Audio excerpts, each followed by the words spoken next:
बहुत बड़ी भाग्य की विडंबना है या इस हिमाचल प्रदेश की जनता का दुर्भाग्य है कि लगभग 2 वर्षों से इस खबर के प्रायोजक है भूषण ज्वेलर्स लोअर बाजार सोलन, हिमाचल प्रदेश।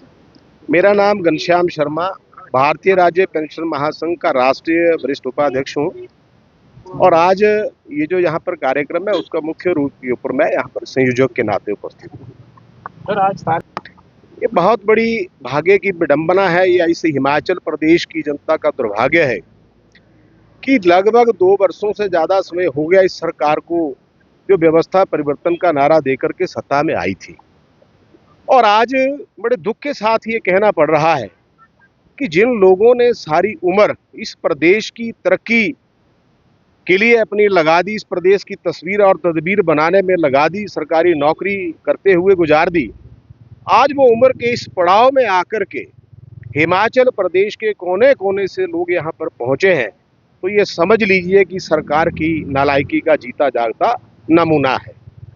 2 साल से जब से ये सरकार बनी है, हिमाचल प्रदेश का पूर्व कर्मचारी और वरिष्ठ नागरिक इतनी बुरी तरह से त्रस्त हुआ है कि जिसका अंदाजा आप ये लगा सकते हैं कि हिमाचल प्रदेश के इन बुजुर्ग लोगों के पूर्व कर्मचारियों के हजारों करोड़ रुपए के चिकित्सा भत्ते के बिल, मैं कहता हूं कि ये सरकार इतनी संवेदनहीन है, हीनता की पराकाष्ठा को भी लांघ चुकी है कि जीवन में बाकी चीजों की चर्चा तो मैं बाद में करता हूं। सबसे पहला विषय तो यह है कि जिन लोगों को इस उम्र में बीमारी के लिए दवाई की जरूरत है, इलाज की जरूरत है, लेकिन इस सरकार ने पिछले 2 वर्षों से एक भी रुपया हिमाचल प्रदेश के पूर्व कर्मचारियों को चिकित्सा भत्ते के रूप में नहीं दिया और इसी कड़ी के चलते हमारे सैकड़ों पूर्व कर्मचारी जो हैं वो स्वर्ग सिधार गए, दवाई के अभाव से, पैसे के अभाव से स्वर्ग सिधार गए। मैं सरकार से पूछना चाहता हूं, आप लोगों के माध्यम से सीधा सीधा आरोप लगाना चाहता हूं कि प्रदेश की सरकार, प्रदेश के मुख्यमंत्री ये बताएं कि क्या प्रदेश की सरकार में कोई मंत्री, कोई विधायक या स्वयं मुख्यमंत्री कोई बीमार नहीं हुआ 2 साल के अंदर? अगर हुआ है तो क्या उनके भी चिकित्सा भत्ते के बिल रोके हुए हैं? इस बात को लेकर के वो श्वेत पत्र जारी करें और प्रदेश की जनता, प्रदेश का पूर्व कर्मचारी आज जानना चाहता है कि जिन लोगों ने इस सरकार को चुन करके सत्ता में भेजा, आज वही सरकार उनकी जो उम्र है उसको तिनके तिनके करके खत्म कर रही है। हजारों करोड़ रुपए का हमारा एरियर पे कमीशन का वो सरकार के पास पेंडिंग पड़ा है। पिछली सरकार जब सत्ता में थी, हम आज भी धन्यवाद भी करना चाहते हैं, उन्होंने कम से कम 50,000 रुपए की एक किस्त प्रदेश के तमाम पूर्व कर्मचारियों को दी। 2 वर्षों से इस सरकार ने एक पैसा नहीं दिया। हजारों करोड़ रुपए का कर्जा प्रदेश की सरकार ने ले रखा है। हम तो ये जानना चाहते हैं आपके माध्यम से कि प्रदेश की जनता भी जानना चाहती है कि हिमाचल प्रदेश का ये हजारों करोड़ रुपए का जो कर्जा लिया वो गया तो गया कहां? आज सरकार कहती है कि वित्तीय परिस्थितियां हमारी खराब हैं। वित्तीय परिस्थिति खराब क्यों नहीं होंगी? एक मंत्री एक गाड़ी उसकी, एक गाड़ी उसके स्टाफ की, एक गाड़ी उसकी बीवी की, एक गाड़ी उसके बच्चे की। ये क्यों? जब प्रदेश की वित्तीय स्थिति ठीक नहीं है तो कम से कम सरकार अपनी चीजों के ऊपर भी अंकुश लगाए। आज अधिकारियों की फौज लगातार सरकार के पैसे का मिसयूज कर रही है। आप तो शिमला में रहते हैं, आप प्रबुद्ध पत्रकार हैं, आपने हमेशा हमारा सहयोग किया है, आप सच्चाई जानते हैं कि जितने भी टॉप पे बैठे अधिकारी हैं, एक एक गाड़ी उनके बच्चों को और बीवियों को घुमा करके शहर में लेके जाती है। क्यों? अगर व्यवस्था ठीक नहीं है तो खर्चे रोकने के लिए बहुत सारे उपाय करने की जरूरत है। लेकिन हैरानी की बात है और अफसोस इस बात का है कि इस प्रदेश के मुखिया सत्ता के नशे में इतने चूर हैं कि वो किसी से ना तो राय शुमारी करना चाहते हैं, ना किसी से मशवरा करना चाहते हैं।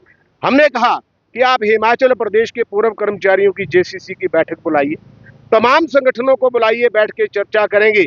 ये प्रदेश जितना उनका है उससे ज्यादा हमारा भी है और हमारा ये मानना है कि सबसे पहले हमारे लिए देश है, प्रदेश के बाद हमारे लिए हमारे हक हैं। लेकिन जब कोई बात ही नहीं करना चाहता है, इस नशे में चूर है कि सत्ता में विराजमान है, तो आज मैं इस बात का ऐलान यहाँ से करना चाहता हूँ, जब प्रदेश का वरिष्ठ नागरिक जाग गया है तो आप देखिए आने वाले समय में होता क्या है, सरकार कितने दिन टिकेगी ये तो भविष्य के गर्भ में है। लेकिन देखिए, लोगों का ध्यान भटकाने के लिए वो गालिब ये ख्याल अच्छा है। पिछली सरकार ने क्या किया, 6 महीने तक तो ये बात इनकी जायज हो सकती थी। भैया 2 साल से ऊपर का समय हो गया है, अपने दोषों को दूसरे के सिर मढ़ने के बजाय अपनी इंट्रोस्पेक्शन करिए, आत्मनिरीक्षण करिए कि आप कहाँ पे खड़े हैं। इतनी बड़ी अपने मित्र मंडली की फौज सचिवालय में बैठा रखी है जिसका कोई अंदाजा नहीं। वो क्या उनको सैलरी नहीं मिलती है? क्या उनकी गाड़ियां नहीं चल रही हैं? परफॉर्मेंस वाइज क्या है? परफॉर्मेंस बता दें वो अपनी। तो दूसरे के ऊपर दोषारोपण करना आसान है। सरकार अपनी व्यवस्था बताए, पिछली सरकार ने हमारा किया, हम उनका आज भी धन्यवाद कर रहे हैं।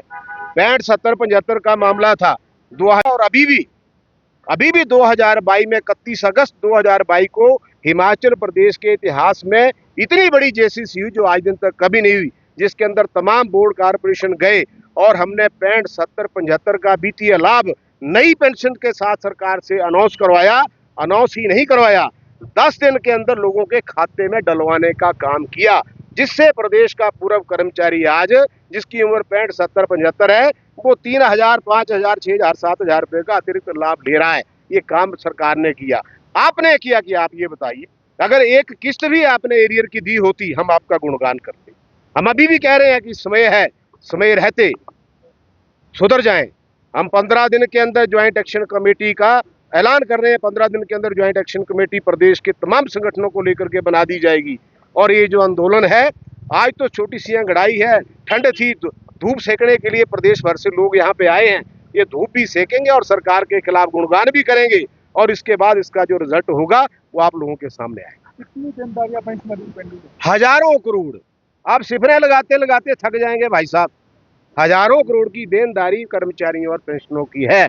और अफसोस इस बात का है कि जिन लोगों को वाटर गार्ड, जिनकी तनख्वाह 3,000, 4,000 रुपये मात्र है, 4 महीने से तनख्वाह नहीं है, ऐसे असंख्य श्रेणियां मैं आपको गिना सकता हूं जिनको तनख्वाह नहीं मिल रही है।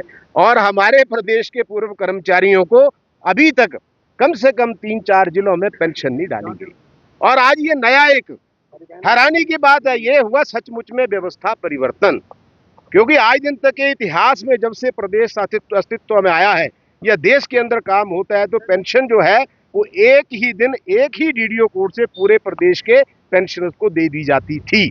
इस सरकार ने उसको भी तोड़ मरोड़ करके जिला वाइज बांट दिया। अभी तक 4 जिलों में पेंशन नहीं पड़ी है, ट्रेजरी जो है वो बंद पड़ी है। इससे बड़ा वित्तीय कुप्रबंधन जो है वो किसी सरकार का हमने तो आज दिन तक नहीं देखा। परिवहन की 1 साल से भी निकली है। हाँ, परिवहन के लोगों को 1 साल से पेंशन नहीं है, बिजली बोर्ड के लोगों को ओपीएस नहीं है। ऐसे असंख्य मामले हैं जिन मामलों की अभी चर्चा होगी। आप देखेंगे कि प्रदेश के लोग, प्रदेश के ये वरिष्ठ नागरिक इस उम्र के पड़ाव में अगर यहाँ पहुंचे हैं कोने कोने से, तो कुछ ना कुछ तो तबाही होने वाली है। भूषण ज्वेलर्स सोलन, प्रदेश और देश भर में जाना पहचाना नाम। भूषण ज्वेलर्स लोअर बाजार सोलन, हिमाचल प्रदेश। उच्च गुणवत्ता की ज्वेलरी के लिए आप हमें हमारे द्वारा दिए गए नंबर्स पर संपर्क कर सकते हैं। आपका विश्वास ही हमारी पहचान है।